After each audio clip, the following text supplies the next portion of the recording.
A very good evening to you and a warm welcome back to the program Galaxy Prime on this Heritage Day, saying we're hoping you're having a fantastic day from the Galaxy Universal Network team. I'm Audrey Chimanda Twala.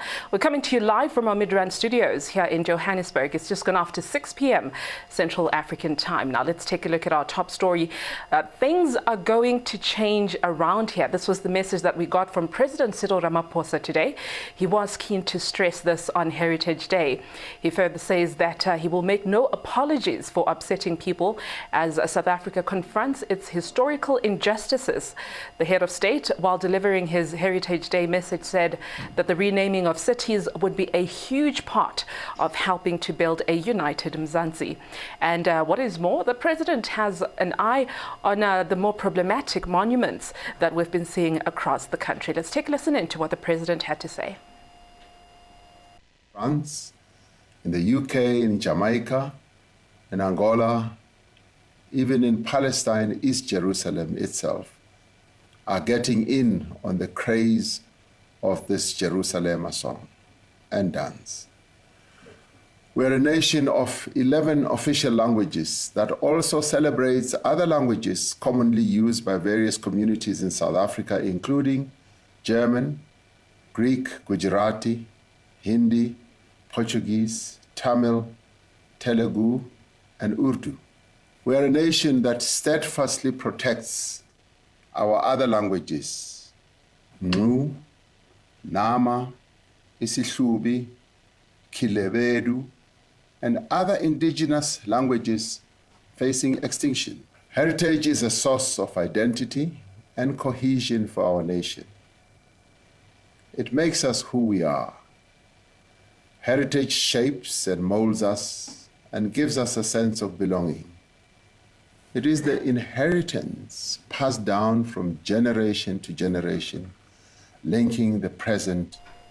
Now joining us live via Zoom to help us ventilate this day that is called Heritage Day in South Africa, what it means back then, today and going forward, is Professor Rodney Chaka. He heads the Department of Philosophy, Practical and Systematic Theology in UNISA. Professor, very good evening to you. Welcome to Galaxy Prime and happy Heritage Day. Thank you for having me. Happy Heritage to you and the channel and the viewers. So we're just playing a sound clip there from President Cyril Ramaphosa and the address that he did today as he was speaking to the nation. And he seems very resolute in trying to fix, the issues that happened from the past, the remnants of apartheid, so to speak, with renaming of streets, renaming of roads, and also putting statues that seem to, to have wounds of the past that is remnant today. What are your thoughts around that? Do you think we'll see this happening in the near future? Well, I think Heritage Day is important insofar as it reminds us of the diverse cultures that we have in this country. But I think apart from that, it's important that we also understand that we've got a political history. There's a political past that makes it sometimes very difficult really for us to respond as a nation, because we are quite a divided country. I mean, if you ask, depending on who you ask, you'll get diverse views of these countries. The problem currently that the president is faced with is lack of political deliberateness in bringing about that tangible change that would speak really to a number of communities that were kept deliberately backward. So it's one thing to change name streets, but there's another thing that South Africans would want to see this government with its president doing it intentionally to show that we really are serious in changing what happened in the past. Correct. I suppose what I'm hearing from you is saying that the renaming of streets and names and the repositioning of these statues is a superficial level of trying to fix social cohesion going forward. A lot of people are saying, what kind of heritage do we have as this rainbow nation that we speak of, so many years after democracy? What tangible things does the ruling party and the government at large really need to do to make sure people feel that they are part of this heritage of democracy of South Africa? Sure. Well, it is my assessment it is quite artificial, superficial, in the sense that the only thing that really unites us is this day, where people would have different dishes and wear different, different clothing. But that is actually where it stops. In a country, in an African country, where these are things that are supposed to permeate society throughout the year, we stop for one day to say we're celebrating that, and it shows the fact that we are not really serious and that we are paying lip service to it. So we have to be careful that we don't just translate this into one day, but that we speak to the systemic and structural problems that will let people see that this government indeed wants to have redress for what happened in the past and return the dignity of many Black people that was deliberately taken away from them by the past regime. So a number of political parties, leaders actually came out with their own messages, and I want to read some of them to you, so perhaps we can try and analyze what they were trying to say. A DA leader saying that supporting the idea that we are so much more than the products of our skin color should not be a controversial position at this point, but rather it should unite us.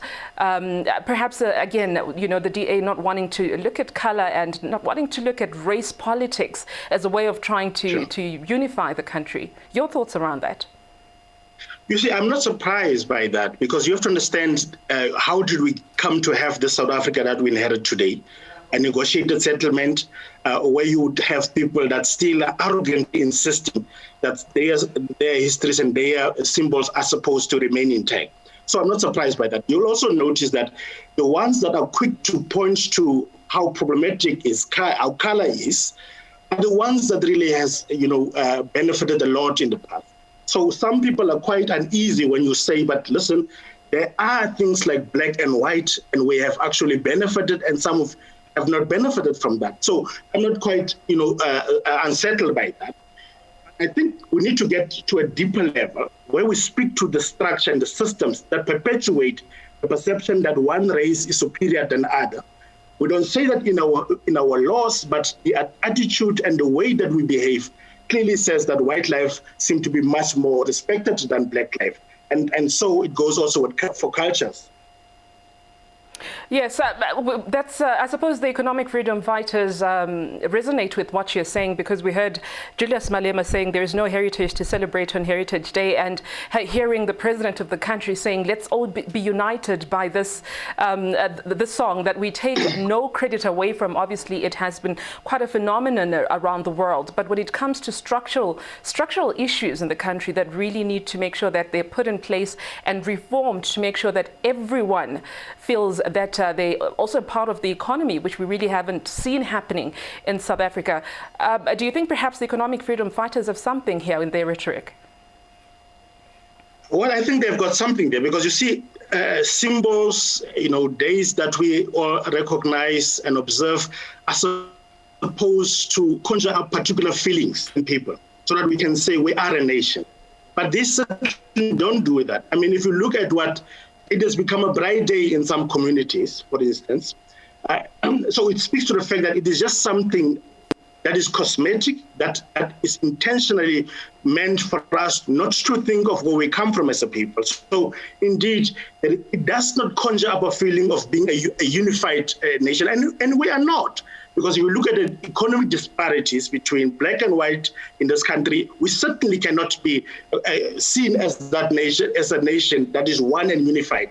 And that is why I understand them when they say there is nothing to celebrate, because we have not dealt with our legacies that continue to haunt us even as we speak today. Yeah, Freedom Front Plus as well. I'll just quickly read out that to you, what the leader said. Obviously wanting to remain conservative as they are as a party, saying that every nation must be afforded the opportunity to cherish and conserve and build their own heritage. At present, the right of Afrikaners is being infringed upon. I mean, it really gives a different meaning to the whole rainbow nation that we speak of as a country, doesn't it? Even the concepts that have been thrown around, we are being asked to observe a rainbow nation. We are being lifted up as that country that has defied all the odds and just, sort of got over their past. And these are all lies. We're realizing that. There is no rainbow nation in this country. What we have at best is a great disparity between those who have and those who don't have. And so all of these political parties would also be inclined to take a position that they are most comfortable with, because they're looking at basically where their voters come from. So unless we speak about the serious issues of the economy, the land, and so forth, we are not going to be a country that these days sort of conjure up a symbolism that shows that we're a united country. I suppose we're not hearing a common ground from any of the political parties, and I suppose the leaders that are supposed to really be coming up with policies that then unite a country that feels they have a heritage to share in their diversity. Is there any hope then for South Africa? And if there is hope, how can it be realized in your analysis? So every time when the question of is there hope is raised, it is expected that once you raise critical issues, that you are not being hopeful. And by pointing to the critical issues of the economy and the land, we are doing that because we want our people to have hope in the fact that their dignity are going to be returned to them. So I am very hopeful that we can have the country that we all imagine.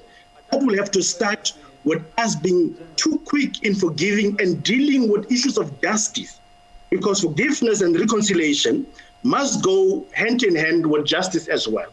So in my opinion, we are very hopeful, we are optimistic, but it must start with dealing with the issues that are keeping people in their corners and some people not enjoying the fruits of this country and the land in this country. Absolutely. Professor, thank you so much for your time. We won't keep you away from this beautiful day of heritage that is, and we hope that you enjoy the rest of your evening. Thank you very much. That's Professor Chaka there speaking to us about what Heritage Day means to South Africa as a collective and as individuals, also looking at the remnants of the past and what can be done to correct those disparities that we continue to see in our society, the systemic issues that perhaps the leaders of our country are a bit shy to confront.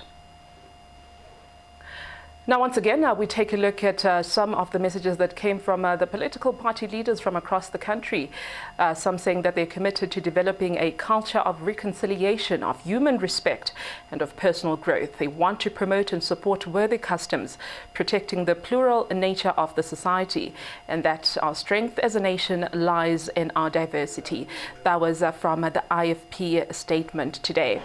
While South Africans are also being urged to embrace the country's complex cultural makeup on this Heritage Day, which was officially recognized as a public holiday in 1995 prior to South Africa's painful transition to democracy. 24 September was celebrated as Shaka Day to honor the legacy of the Zulu King Shaka.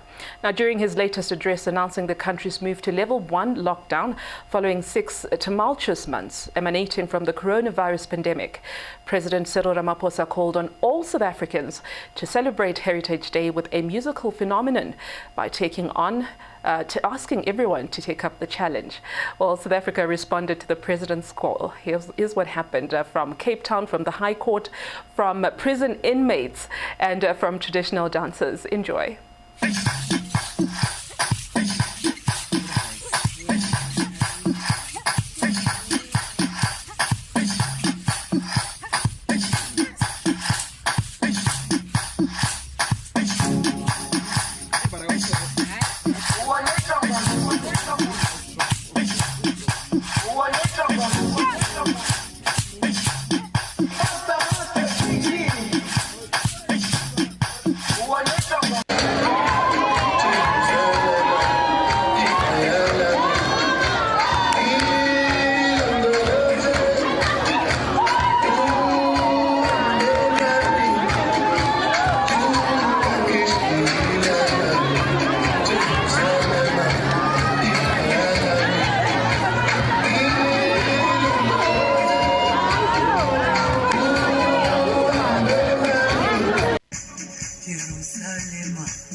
I promise you, if I didn't have two left feet, I practically would be dancing in studio right now. But I think I'll leave it to the experts. In our next story now, the South African Revenue Service is embroiled in a salary dispute with its employees after the taxman informed them that it would not increase their salaries due to COVID-19. Well, the matter will come before the CCMA, that is the Commission for Conciliation, Mediation and Arbitration, next month. According to the Public Servants Association, which represents more than 5,300 of SARS 12,500 employees, the union has stated that SARS indicated to it that owing to the current economic and financial conditions, it is not able to provide employees in grade 7 with a salary increase for this financial year. Affected SARS employees were advised to undertake internal grievances after the PSA obtained a legal opinion, while unions that are representing staff at the taxman declared a joint dispute at the CCMA. Now, according to the PSA, the CCMA informed parties that the conciliation hearing is set for the 5th of October, and the affected SARS employees are expecting to start picketing should the Commission issue a certificate of the outcome if the parties do not reach an agreement during this conciliation. Well, the PSA's battles follow SARS' decision to increase salaries of employees between grades 1 to 6, effective from the 1st of April 2020 by 6.4%. That is based on the 4.4 projected inflation rate, plus 2% as per the wage agreement.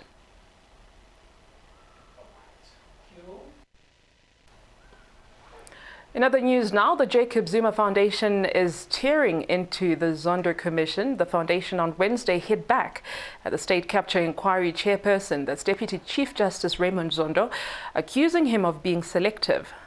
The Jacob Zuma Foundation was said that it noted with dismay Zondo's utterances during a press conference that is designed to humiliate President Jacob Zuma and his attorneys. This is according to their statement. During the televised press conference earlier this week, Zondo announced he was not willing to negotiate any appearance dates with Zuma and his lawyers, and is set November 16 to the 20th this year as the time that the former president should appear before the commission. He further said the appearance would allow Zuma to respond to all those who have implicated him while testifying before the commission. The Jacob Zuma Foundation on Wednesday said Zondo made unwarranted attacks on the former president.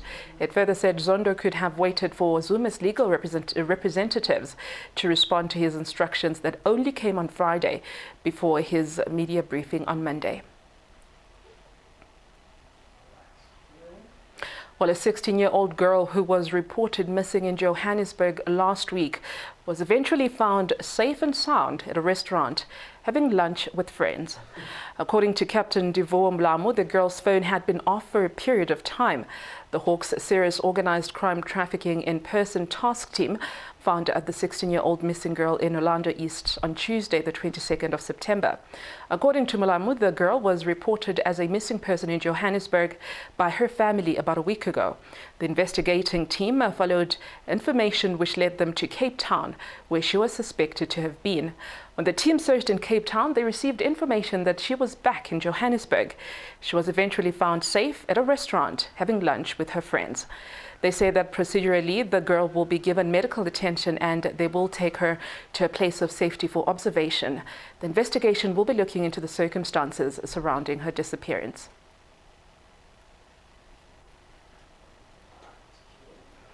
Taking a look at regional news now, Mozambique has formally asked the European Union for support to battle Islamist militants in its gas-rich northern province of Cabo Delgado. It has requested support in logistics and specialized training for its soldiers. The Southern African nation has been fighting the insurgents for the past 3 years with very little success. At least 1,500 people have been killed so far, and an estimated 250,000 have fled their homes. The government has lost control of 3 coastal districts. The Foreign Affairs Minister, Veronica Makamo, has written to Brussels requesting the support after the EU expressed its willingness to assist. In the letter, Makamo also asked for assistance in development programs as a way of reducing the vulnerability of locals, mainly the young people, to the allure of the joining insurgents.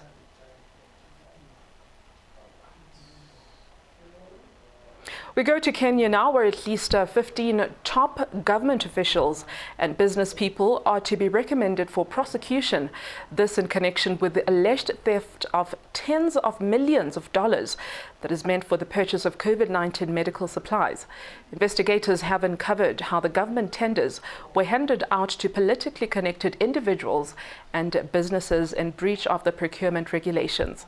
In a report to a joint Senate Committee on Health and COVID-19 on Wednesday, the Ethics and Anti-Corruption Commission said that investigations had established criminal culpability on the part of the public officials and the purchase and supply of COVID-19 emergency commodities at Kenya Medical Supplies Authority that led to the irregular expenditure of the public funds. The EACC has also recommended prosecution of all the officials at KEMSA and the Ministry of Health who it believes were behind the scandal. Now, second phase of investigations will target companies that illegally benefited from the tenders. Top officials of KEMSA have defended themselves from the allegations, and the chief executive officer and 2 other officials have so far been suspended as investigations continue. President Uhuru Kenyatta has promised to get to the bottom of what has happened. On the 26th of August, he ordered investigatory agencies to finalize investigations within 21 days, but the deadline was missed.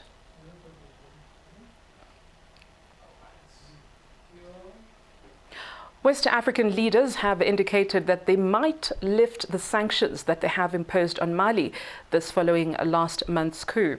Their envoy, the former Nigerian President Goodluck Jonathan, says that on his arrival in Mali that the military officers who overthrew President Ibrahim Boubacar Keïta were acceding to international calls for a transition to civilian rule. His comments suggest that the West African regional body, ECOWAS, could perhaps accept the appointment of a former defense minister, that's Ba Ndao, as the interim president, with the coup leader Colonel Assimi Goïta as the vice president. Imports to landlocked Mali have slumped so far since the imposition of a trade embargo.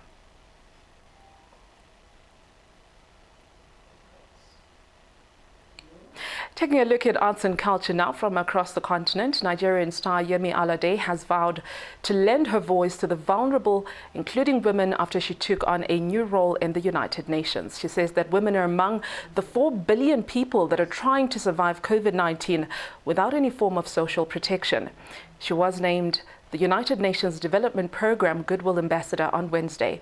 In her video message, Alade also says that she will focus on those that are suffering from the social economic impact of the coronavirus pandemic. She also added that she was ready to offer innovative solutions to the various issues. Here's her video message in full.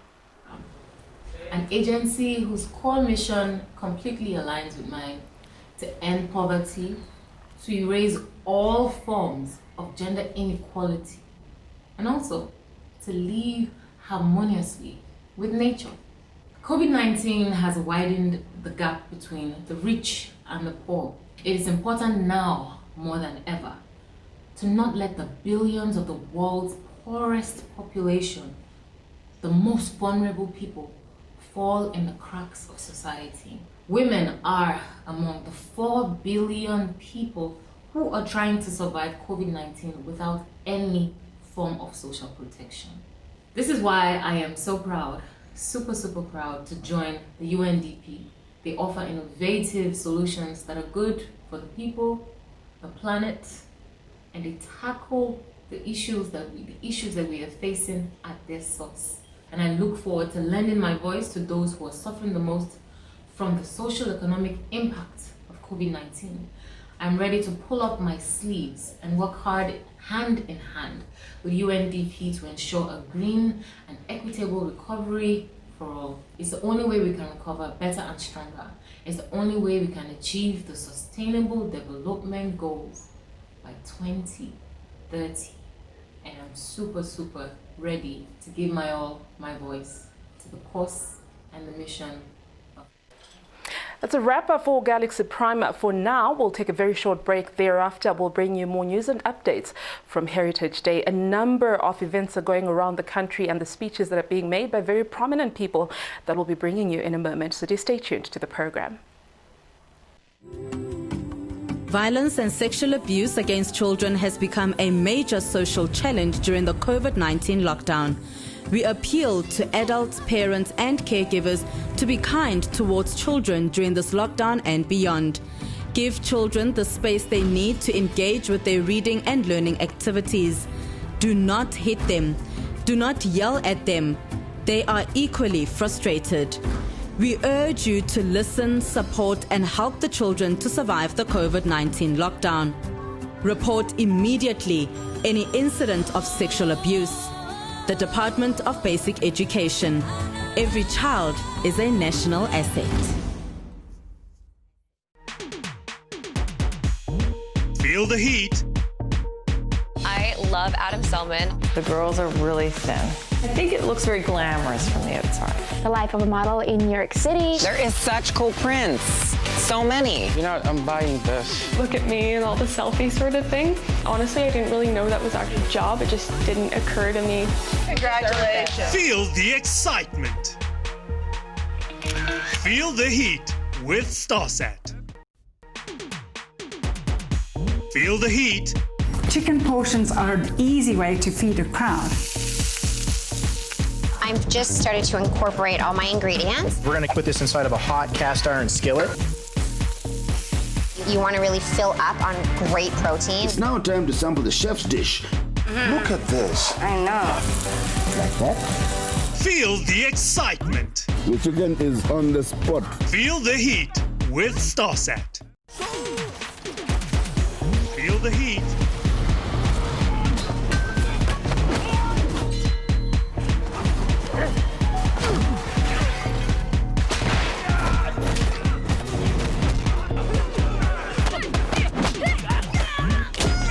Feel the excitement.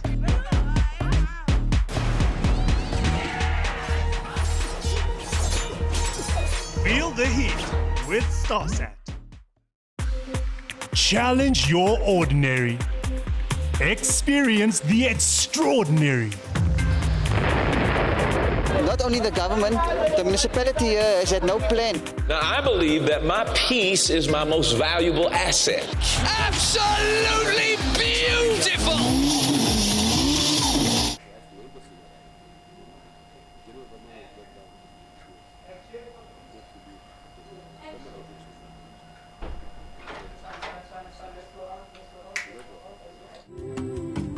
Violence and sexual abuse against children has become a major social challenge during the COVID-19 lockdown.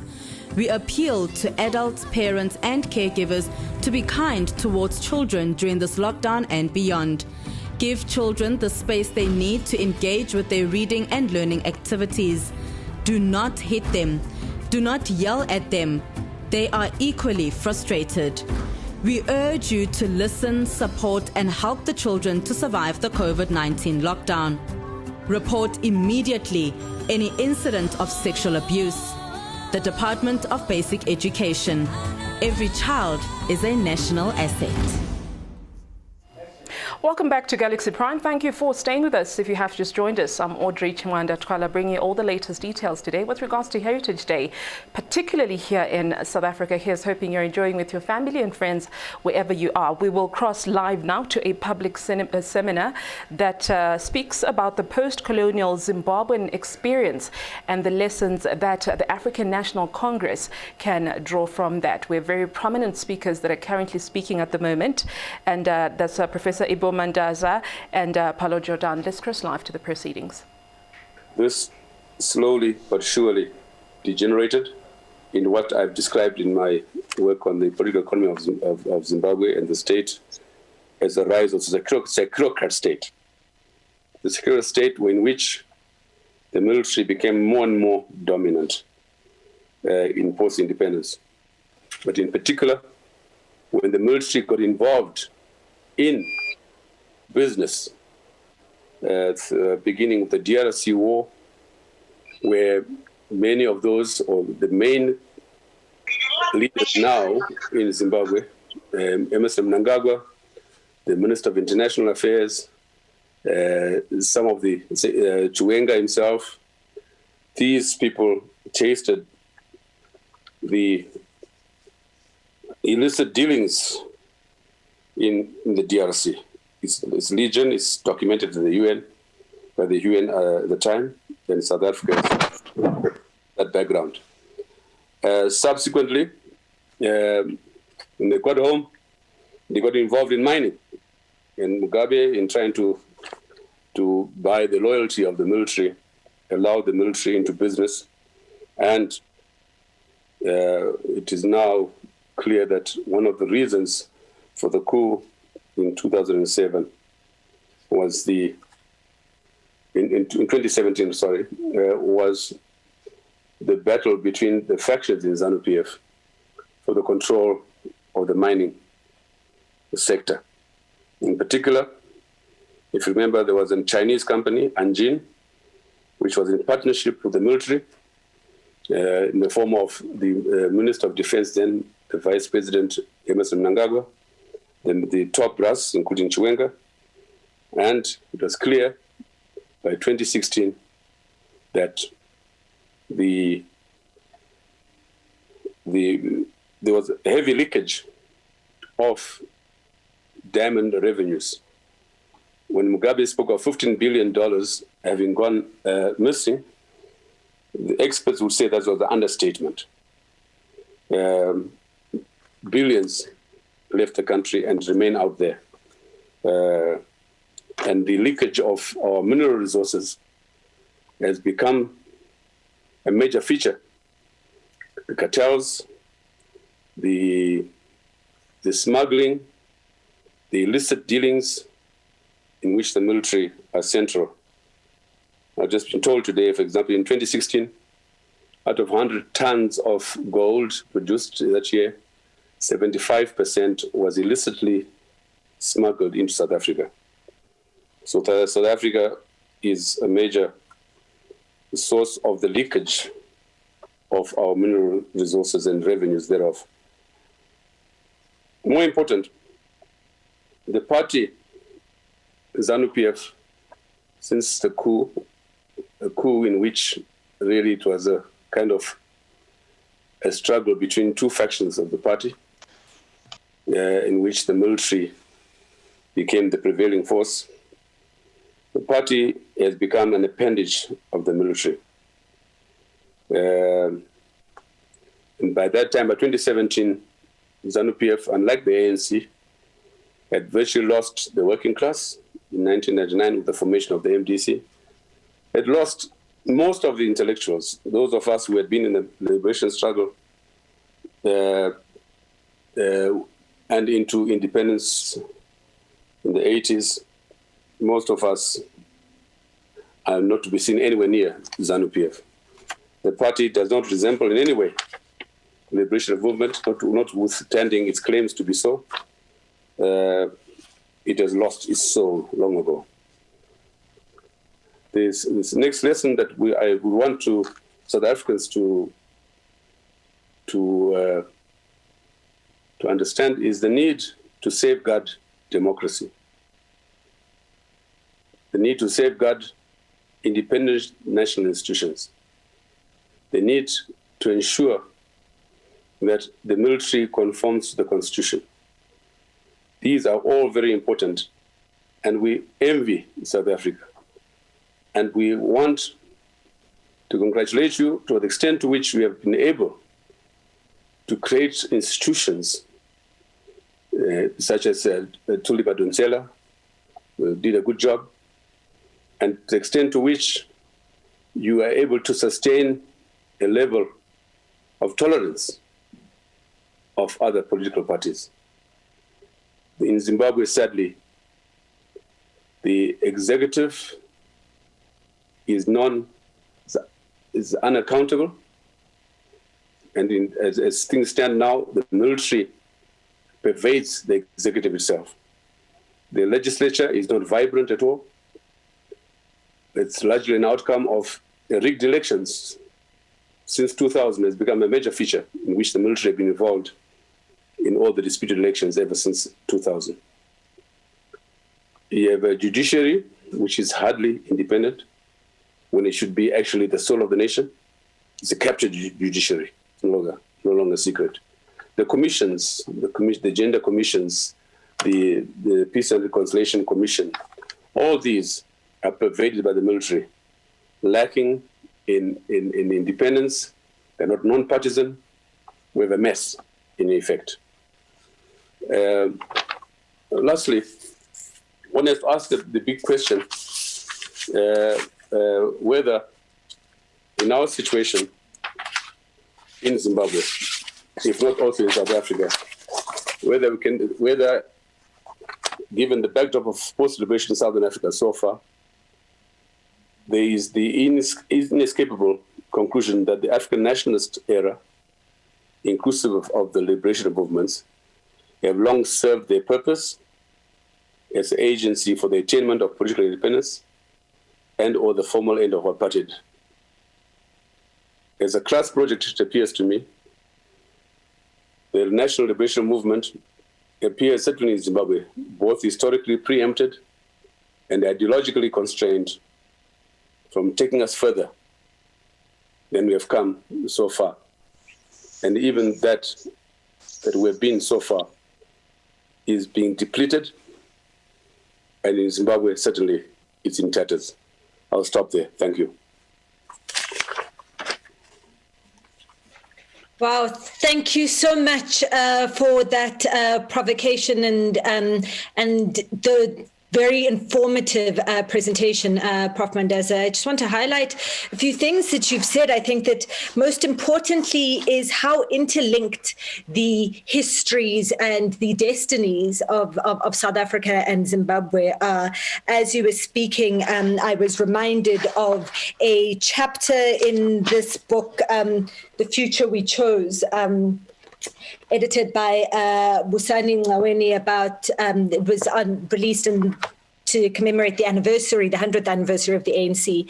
And chapter 3 by Sifiso Mxolisi-Ndlovu on the African agenda and the origins of internationalism within the ANC reminds us that when the ANC was formed in 1912, and indeed then the Constitution of 1919, made it clear that ordinary membership was open to all men belonging to the Aboriginal race of Africa who have attained the age of 18 years. Auxiliary membership was open to all women of the Aboriginal race of Africa over the age of 18. And indeed, that Aboriginal race meant any African, not just a citizen of the Union of South Africa at the time. And part of that was a recognition of the extent of migration of Africans from the south of Africa, from South Africa into the north in the early 19th century. So whether that was those who went with Mzilikazi Khumalo to Zimbabwe, or those who went and ended up in Malawi, Soshangana Nxumalo ended up in Mozambique. And so really there's been extensive movement within the Southern African region of people, and those were the lines of migration that the British colonizers then took advantage of for the interests of the mining sector. And they used those lines of migration that had already existed for 80 years to then bring in migrant labor to work in first the diamond mines and then more extensively in the gold mines. And indeed, as you said, Rhodes, Jan Smuts himself had a vision of a greater South Africa that informed the thinking of wanting to take over Namibia, what's now Namibia but Southwest Africa, as a take trusteeship over that part of the world after the First World War. And he imagined a greater South Africa of a white settler colony, a dominion from South Africa right up to the Zambezi. So and that's why the South African Customs Union is the oldest customs union in the world. So that this idea of our countries within this region having an intertwined destiny, I think, is certainly one that we mustn't forget. I also want to highlight what you've said about the legacy of violence and the legacy of militarism in Zimbabwe from the wars of liberation right through then into the post-independence era. And I think that that's certainly the most stark difference between Zimbabwe and South Africa, where South Africa and the ANC was able to put the military under civilian rule and to demobilize in many ways the liberation movement, the liberation armies to be under civilian rule, and so that we've had an ANC that's able to develop independently of the military, and a South Africa after 1994 that's been independent of the military. And that's been really significant in terms of what kinds of changes have been brought on since 1994. And then certainly I think the provocation that you've left us with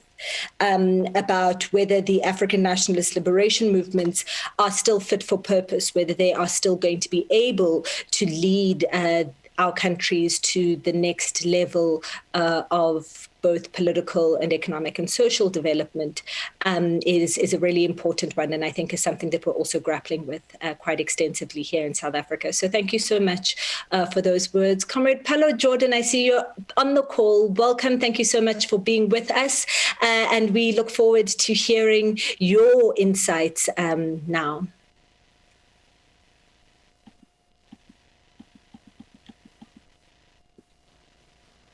I was just unmuting myself. Fantastic, thank you. And I want to reciprocate and greeting Comrade Ibo Mandaza. Yes. I've never considered myself an elder brother. I've never considered Ibo a younger brother. I've always considered him a comrade. But nonetheless, I gracefully accept the fact that he recognizes that I am his elder. There you have it. We just heard a presentation there from Professor Ibo Mandaza speaking to what the ZANU-PF seems to have inherited from the liberation struggle, the violence that seems to have been also brought forward to the democracy of that we see contemporary Zimbabwe at the moment, and also being able to draw a line between the ruling party of ZANU-PF and the military, and the importance of being able to respect the independent state institutions and to have them remain separate, especially from the ruling parties. And now we're seeing Dr. Pallo Jordan also joining in the conversation. Let's take a listen in to what he has to say. Those links we worked on, all of us, very diligently during the years of the national liberation struggle. I think it would be correct to say after 1975, there was a concerted effort on the part of the frontline states, as they were called, to coordinate the activity and to act as a region in relation to the struggles that were still being pursued in Zimbabwe, in Namibia, and South Africa. Perhaps that was a response to the near fiasco that had happened in relation to Angola, where the frontline states had taken divergent views and had almost taken views that resulted in a total fiasco. And the need for coordination, I think, became clear as a result of that. It's also, I think, important to recognize that in relation to the region as a whole,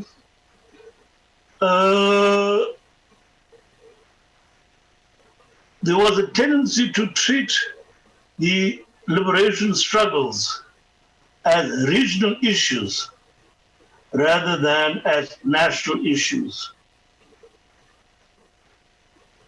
it was inevitable, of course, that they would be treated as regional issues because the Rhodesians, racist South Africa, and the Portuguese, when they were able, did try to carry the liberation wars into the neighboring territories, Tanzania, Zambia, Congo, etc. So the need to treat the struggles as regional issues was underscored, I think, by that. It's also important, I think, to remember in treating the struggles as a regional issue, one of the things that arose in that context was that the strategies and tactics of the movements that were still fighting had to be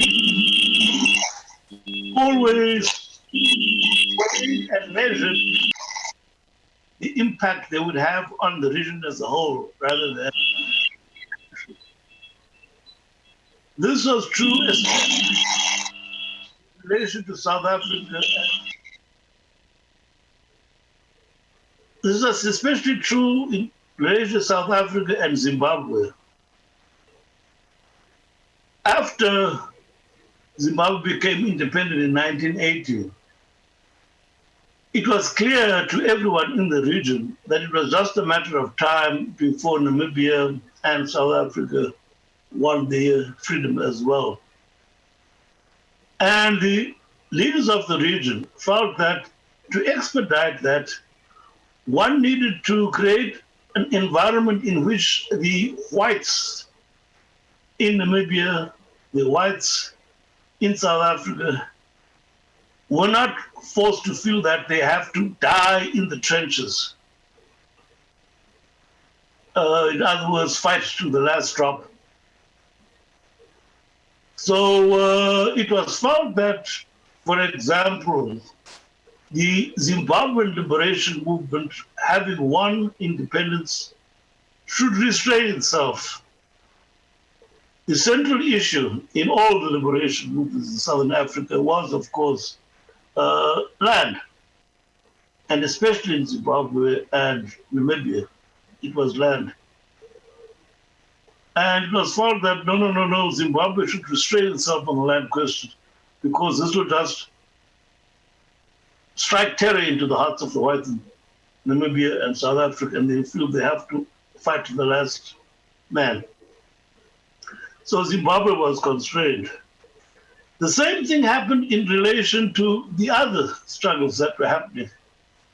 We'll remember that there was Renamo, which was very active, trying to undermine the government of Mozambique, assisted by the racist regime in South Africa. That too, the region tried to deal with as a regional issue rather than as a purely national issue. We know, of course, in the end, that Mozambique did opt to try to treat it on an individual level by concluding the Komati Accord. But as we know, that didn't help. Regrettably, I think since 1994, these important issues have been dealt with purely at a national level. Zimbabwe, which had to be persuaded to act in a particular fashion in order to expedite and to facilitate objectives that the region and the African continent was pursuing, was in crisis by 1994. Can you please? That's better. That's better. And regrettably, was left to its own devices in trying to solve its problems. We are facing a similar sort of situation with the ISIS insurgency in Mozambique, where again it appears as if Mozambique is being left to its own devices rather than the region acting collectively to resolve that issue. That, I think, is one of the important lessons we can draw from the post-colonial experience of Zimbabwe. We need to perhaps return to looking at certain matters as regional issues rather as purely national issues. The crisis in Zimbabwe has regional dimensions. As there are more than in Zimbabwe itself. That is a huge regional problem. And the repercussions of that could be, quite heavy for the region as a whole if that's not allowed to continue. Equally, the insurgency, ISIS insurgency in Mozambique is bound to have an impact on the region, and Mozambique should be left to her own devices to sort out that particular problem. It should be treated as a regional problem. One of the issues that arises, I think, in all our post-liberation governments and regimes is that the character of the national liberation movement itself begins to become problematic. All national liberation movements are alliances of many classes. And the successful national liberation leader is the one who knows how to manage the internal contradictions within the movement that arise from the fact that the movement represents many classes. The one who's unsuccessful is the one who does not know how to manage those contradictions. In the post-independence of the post-liberation period, however, it would appear that managing those sorts of contradictions and tensions that are internal to liberation movements becomes a little bit more difficult. And I think that's what has happened in Zimbabwe. Here in South Africa, too, we are experiencing some very, very serious problems arising from the same sort of tension. During the liberation struggle, working class, peasant, intellectual, unemployed, employed, small capitalists, wannabe big capitalists, all could find a place in the ANC and did find a place in the ANC. Post-1994, those who had joined the ANC aspiring to make their mark on the Johannesburg Stock Exchange began to exert themselves in the movement. But they were doing it from a base where they had no capital, they had no money, no leverage to use to get into the Johannesburg Stock Exchange. Hence your Guptas and your other funny things, Busasas, etc., who facilitate people acquiring the capital to make their mark on the Johannesburg Stock Exchange. Also, as a result of the absence of capital amongst these aspiring wannabe capitalists, political office became one of the means of accumulating some capital. And that has become a huge, huge problem in the ANC itself. Ibo tells us about the military in Zimbabwe. In South Africa, it's not the military, and perhaps more fortunate in that respect. But it's the same sorts of elements. People who want to make their mark on the Johannesburg Stock Exchange, who want to enrich themselves, who want to become capitalists, but who did not have anything other than some skills, some marketable skills, which they use to enter into politics and then try to use those as a means of accumulation. I think it's important when we look at the issues in the region to remember a couple of things. You don't have to be asked to help when your neighbor's house is on fire. Your neighbor might well say, no, I can handle this. No need for you to come and help me. But the neighbor should never interpret the offer to help as an attempt to interfere. And I think, unfortunately, that is the spirit in which the comrades in Zimbabwe have received interventions on the part of the ANC. The ANC is not perfect, doesn't pretend to be perfect, and I've never suggested the ANC is perfect.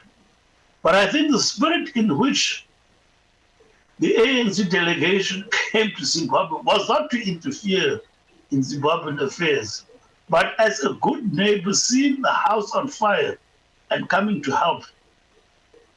And in any case, even when your neighbor says, I can handle this, it is in your self-interest, nonetheless, to help your neighbor to put out that fire, because that fire might spread to your house. So it is in that spirit, I think, that the ANC's intervention in Zimbabwe should be looked at. One. Dr. Paulo Jordan there imparting pearls of wisdom on what South Africa could learn from Zimbabwe. He spoke of the frontline states. Those were a number of African countries, a loose cluster of African countries back in the 1960s to the 1990s that were committed to ending apartheid and to end white minority rule, particularly in then Rhodesia and in South Africa. He spoke about how it's important it is for national issues to actually be dealt with at a regional level, and that the issue of quiet diplomacy, as we've seen from most African countries, when it comes to a crisis that happens in another country, does not work, because when one country coughs, the other country catches a sneeze. So I will have to leave it there for myself. I'll have to say goodbye to you. I'm Audrey Chimanda Twala for Galaxy Prime. We continue listening to this very important conversation, so do stay with us. We could not say that about the South African regime in Namibia, and we definitely cannot say that about the racist regime here in South Africa. It was not defeated militarily. But although there were these differentiated levels, in each case there was a settlement. Lancaster House, CODESA in our case, etc. And in each of those cases, those settlements entailed the deferment of some of the movement's objectives. I've already mentioned how Zimbabwe was persuaded not to pursue land reform too vigorously. But in addition to that, there were other deferments that were made. In South Africa, quite a number of people have written about the deferments that were made here. A biographer of Thabo Mbeki titled his book, A Dream Deferred. Vice Chancellor of Wits wrote a book in which he talks about South Africa's postponed revolution. I myself, in an article I wrote some years back, also spoke about the deferment of the objectives of the liberation movement. Now, those deferments, of course, create their own problem and have their own logic. One of the problems that has arisen in our case is this debate, this ongoing argument about Violence and sexual abuse against children has become a major social challenge during the COVID-19 lockdown. We appeal to adults, parents, and caregivers to be kind towards children during this lockdown and beyond. Give children the space they need to engage with their reading and learning activities. Do not hit them. Do not yell at them. They are equally frustrated. We urge you to listen, support, and help the children to survive the COVID-19 lockdown. Report immediately any incident of sexual abuse. The Department of Basic Education. Every child is a national asset. Feel the heat. I love Adam Selman. The girls are really thin. I think it looks very glamorous from the outside. The life of a model in New York City. There is such cool prints. So many. You know, I'm buying this. Look at me and all the selfie sort of thing. Honestly, I didn't really know that was actually a job. It just didn't occur to me. Congratulations. Feel the excitement. Feel the heat with StarSat. Feel the heat. Chicken portions are an easy way to feed a crowd. I've just started to incorporate all my ingredients. We're going to put this inside of a hot cast iron skillet. You want to really fill up on great protein. It's now time to sample the chef's dish. Look at this. I know. Like that? Feel the excitement. The chicken is on the spot. Feel the heat with StarSat. Feel the heat.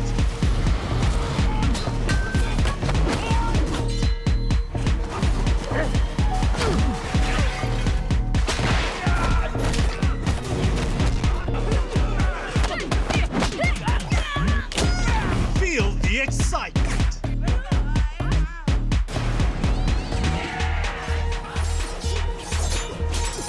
Feel the heat with StarSat. Challenge your ordinary. Experience the extraordinary. Not only the government, the municipality here has had no plan. Now, I believe that my peace is my most valuable asset. Absolutely beautiful! This is exactly what I was looking for!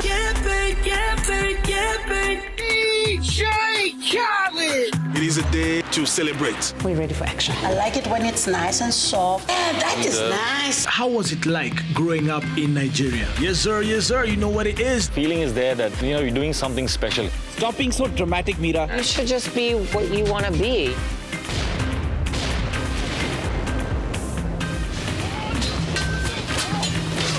Experience the extraordinary with StarSat.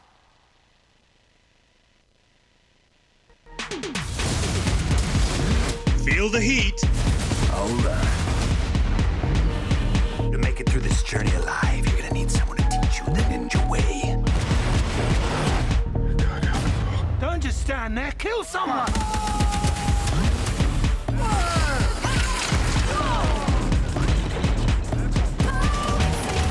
Feel the excitement. Feel the heat with StarSat. Feel the heat.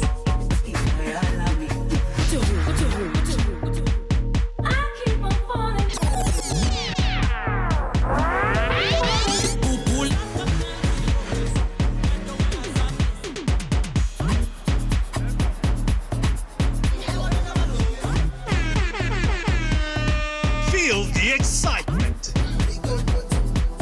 Feel the heat with StarSat. China's saying that the latest outbreak is under control. Feel the heat. The cabinet has decided to ease restrictions on certain other economic activities. I don't want to be a white person who sits by and does nothing, so that's why I'm here today. Feel the excitement. We are here to unite, because what we are fighting for is to stop institutional racism. Feel the heat with StarSat. The coronavirus outbreak. Experience the extraordinary. Tremendous waste and tremendous fraud. Mexico is, in fact, You will soon find out. It is a day to celebrate. We don't approve at all what's going on. Well, I don't know if it's necessarily unusual. Challenge your ordinary. Not only the government, the municipality here has had no plan. Experience the extraordinary with StarSat.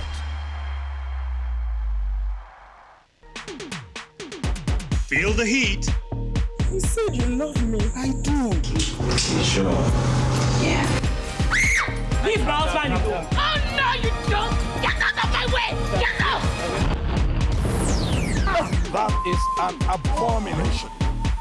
Oh, the love you promised me. Do you have a boyfriend? Yeah? Feel the excitement. You don't know how I've been longing for this. Feel the heat with StarSat. The day will come when these measures are no longer needed. Until then, however, we must ensure that all our people receive adequate support. We look ahead to a better future. I have faith in the strength and the resilience of ordinary South Africans who have proven time and time again throughout our history that they can rise to any challenge that is presented to our country. We shall recover. We shall overcome.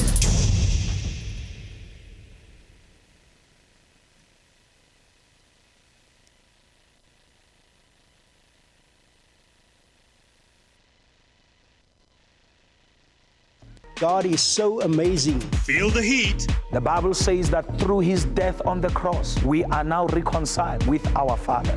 Forgive and you shall be forgiven. So wherever God takes us, we're just excited about it. As a child of God, where you are, you must have an hour of prayer. Feel the excitement. In the name of Jesus. In the name of Jesus.